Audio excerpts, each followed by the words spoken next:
Hello fellow occult practitioners, my name is Ivy and today we're going to be talking about guardian wards. I woke up this morning really thinking that this was a video that I needed to do. My intuition was firing off and telling me I needed to make this video today. I don't know why, but I'm going to go with it. So I don't have a script for this video. Usually I do have scripts for my how-to videos, but we are going to talk about what guardian wards are and just kind of wards in general, just briefly. And then I'm going to discuss 3 different types of guardian wards that I have personally worked with in my magical practice. Let's first answer the question in the title of this video. Why does every witch need a guardian ward? Because they're awesome. That's it. That's the entire video. I'm just kidding. Let's get serious. Now, before we discuss guardian wards, we need to discuss what warding is and what a ward can do. Warding is part of a magical practitioner's protection magic toolkit. It is a way of preventing negative energies into your space. It's a way of protecting yourself, your loved ones, your home, pretty much anything that you want protected. And it just kind of keeps those negative energies at bay. It keeps them from entering your space. This is different from banishing because banishing is when you already have some sort of negative entity or energy in your space that you want to get rid of. Warding is more of like a preventative measure. It's something you do before you have a problem. That way the negative energies can't get into your home in the first place or can't, get to you in the first place. So warding is something that you definitely want to be doing regularly, keeping your wards up, checking them every quarter or whatever routine you have set for yourself, just to prevent those negative energies or entities from entering your space. And then potentially you won't ever have to deal with a banishment because you already have your wards up in place to protect yourself from things like that. So guardian wards is exactly how it sounds. It is a guardian spirit or energy that basically is a ward on your home or a ward around you. If you're out and about, you want to take it with you. But it's nice having these guardians, like let's say you're doing this for home protection. It's nice having these guardian wards patrol your home and make sure that nothing gets through the fortress. So I really love working with guardian wards. It's probably my favorite form of protection magic. But let's talk about the 3 different types. And I'm sure there are a million different types of guardian wards out there, but I have personally found 3 general categories that I see a lot of magical practitioners utilizing. So these are 3 broad categories, but just know that the guardian wards are so versatile and they can be found in all shapes and sizes and frequencies and vibrations, okay? So the first type of guardian ward is where you select an item that you want to imbue with your energy of protection, and you really want to assign it that guardian role. So for example, I have this little figurine here that I wanted to show you. Something like this, I mean, it can be literally anything you want. It can be a dragon, it can be a teddy bear, it can be any figurine that you want, or even a coin or a crystal. I personally like little statues like this because you can also invite the animal spirit to work with you as well. So like this is a, actually I don't think it's a crow, I think it's a raven, but it doesn't really matter. But let's say you have a dragon statue or something, that would be a great guardian ward to put your protection energy into, to guard your space, to guard yourself. Maybe it's something very small that you can stick in your pocket and carry around while you're out and about and you're not at home. And the process to creating a guardian ward through an item or a trinket or a statue or something like that is very similar to how you would create a talisman or an amulet. Let's say you would be assigning it for the purpose of protection. And I did a whole video on amulets and talismans and how to assign intentions to specific items, whatever your intention is. So I'll link that video down below, but it's very similar to where you are assigning your energy into this item for protection. The only thing that differs here from amulets and talismans is that typically with a guardian ward, what you want to do is you want to walk it around your property if it's for home protection. If this is just protection for yourself, you definitely don't have to do this, but for home protection specifically, you would take your little statue or item that you have imbued with your energy for protection, and during your ritual, you would quite literally walk around all 4 corners of your property. You would, go through your house or your apartment, room by room, showing this guardian ward exactly what you want it to protect and the space you want it to roam while you're not at home. And so with something like this, you can, during your ritual, read an incantation if you want to. You definitely don't have to, but you can say something like, I beseech of thee, protection from harm is what I wish for me. Bind this item with the energies of protection. Give it evil chase and ward all negativity from this place. And then, of course, finish your ritual with as above, so below, as within, so without, so mote it be, or whatever closing remarks you typically do. Some people just say, and so it is. Whatever you need to get closure on that ritual. But it's pretty simple with this first way of creating a guardian ward. You just select your item, you imbue it with your energy and intention. And again, if you want like a full ritual demonstration, check out that amulets and talismans video, because I do like a really deep dive into what that ritual looks like, but pretty simple. The second way to create a guardian ward is through plant spirits and tree spirits.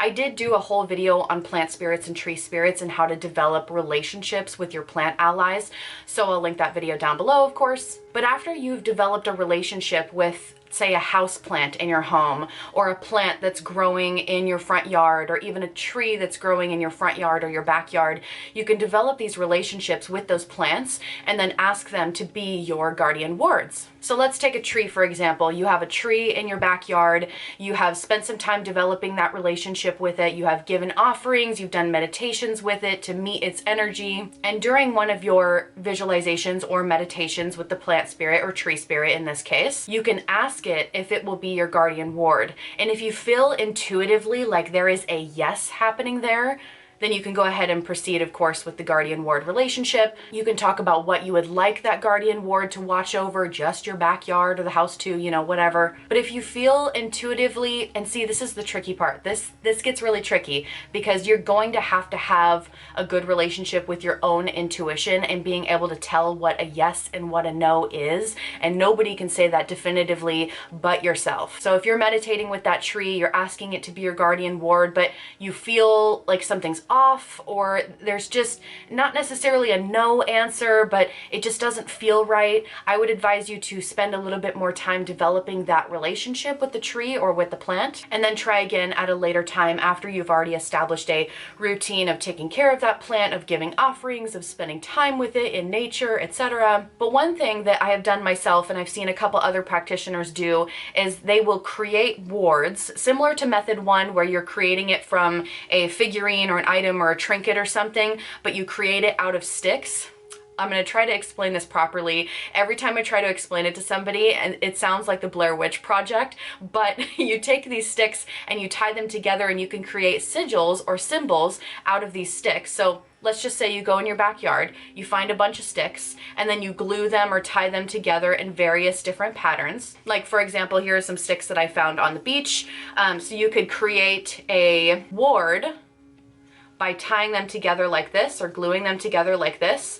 And then say you have that tree in your backyard that's already agreed to be a guardian ward, you can hang additional wards onto that tree, like on its branches. You can have all these different wards hanging off, or you can even create ornaments or witch balls. Witch balls are really popular. They're the plastic or glass orbs that have the screw top, and you can take off the top and then stuff protective herbs inside, or whatever kind of herbs that you want, and then hang them from your tree that is your guardian ward. Or if you have a plant or like a bush in your backyard, you get the point. And I really love working with plant spirits and tree spirits. It's a nice way to start developing a relationship with your land spirits as well, which can also serve as guardian wards if you have a good enough relationship. But that's really going to be in category 3 that we talk about. So we've talked about the first method so far, which is through items, trinkets, statues, etc. We've talked about the second method, which is through plant spirits and tree spirits.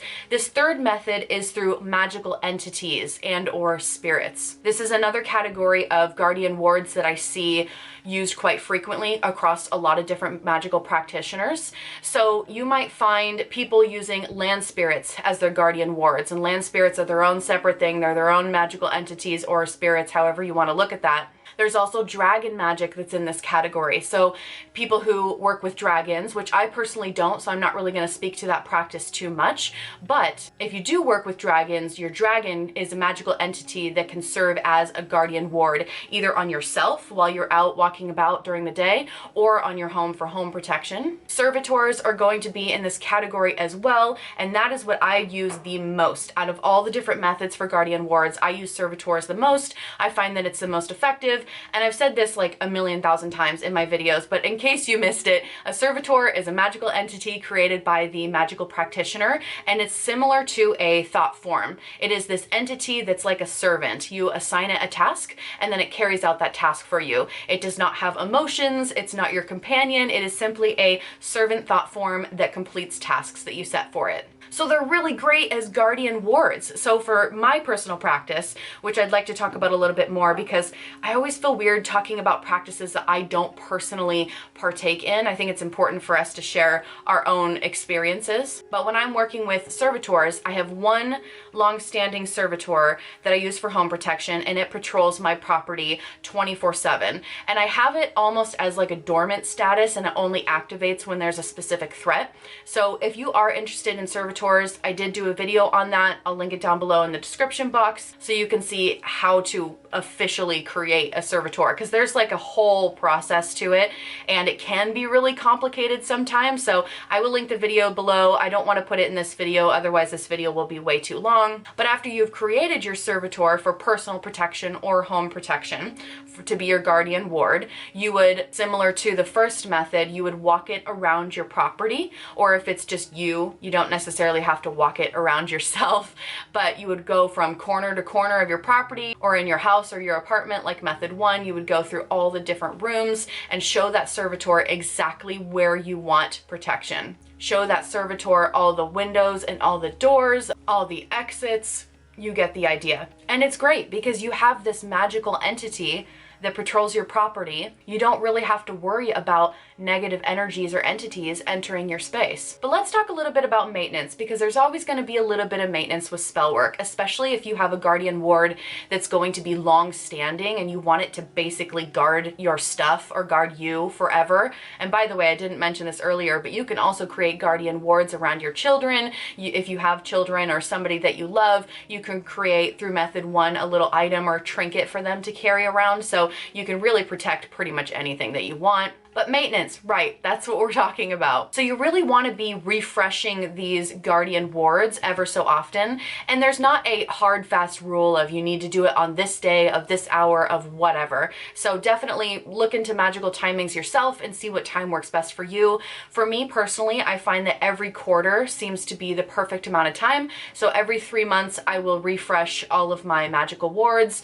including my guardian spirits that I'm working with. Some people like to do it once a month. Some people only do it once every 6 months and they still see results. So I would play around with the timing and see what works for you. If you're feeling like negative energy is still kind of slipping into the home, I would bump up your maintenance and really reset those wards a little bit more frequently. Or maybe just try a different method entirely if you don't feel like it's working for you. But what you don't want to do, the only thing that you do not want to do is just set it and forget it. You don't want to create a guardian ward and then never touch it ever again, never imbue it with your energy, basically ignore it, because that energy is going to slowly die off. That's kind of how spell work goes. You have to constantly be feeding your energy and your intention into your spell work in order to keep it alive and to keep it going. So as long as you're still giving it attention every now and then, you should be good to go. But I hope you enjoyed this video. This was a really fun video for me to make, just to kind of talk about my own personal practices. And again, I don't know who needed this video today, but somebody watching this video needed it. So